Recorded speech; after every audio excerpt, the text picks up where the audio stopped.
केलेला आहे का? कशा संदर्भात? ज्या त्यांच्यावर गंभीर गुन्ह्यांची नोंद आहे, त्याचबरोबर कार्यकाळ उलटून देखील त्या आता भरपूर दिवसानंतर हजर झालेले आहेत, तर आपण काही सूचना केल्या आहेत का? नाही, त्याच्या संदर्भामध्ये नियमाप्रमाणे जी काही कारवाई अपेक्षित आहे ती कारवाई निश्चित होईल.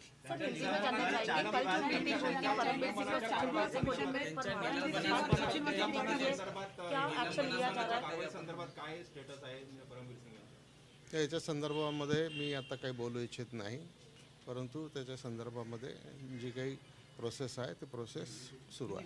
सर हिंदी में जानेंगे, कल मीटिंग जो परमवीर सिंह और सचिन वाजे के बीच में हुई थी, करीबन 1 घंटे तक की मीटिंग चल रही थी। महाराष्ट्र सरकार इसको किस तरह से दिख रही, क्या एक्शन लिया जाए? ये बहुत गलत बात है, क्योंकि जब कोई भी व्यक्ति आरोपी है, ऐसे जो जुडिशियल कस्टडी में आरोपी होता है उसको बाहर के लोगों को कोर्ट के परमिशन के बिना मिलने की अनुमति नहीं होती है। फिर भी उन्होंने मीटिंग की, इसके बारे में कैसे हुआ क्या हुआ इसके बारे में जांच करने के लिए मुंबई पुलिस आयुक्त को कहा गया।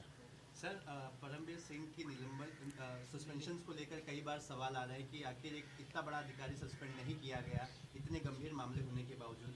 कल चूंकि एक बात सामने आई कि एक रिपोर्ट भी आपको सौंपी गई है, तो ये प्रोसीजर कहाँ तक बढ़ा है, क्या लीगल रेमेडीज आपके पास है? नहीं, इसके बारे में हमारी जो प्रोसेस है वो प्रोसेस शुरू है और जल्दी हम इसके नतीजे तक आ जाएंगे। सर, क्या परमवीर सिंह ने ऑफिशियली होमगार्ड का अपना जो पद है उसका पदभार संभाला है? ऑफिशियली उन्होंने क्या महाराष्ट्र सरकार को कम्युनिकेट किया है कि वो छुट्टी से वापस आए हैं?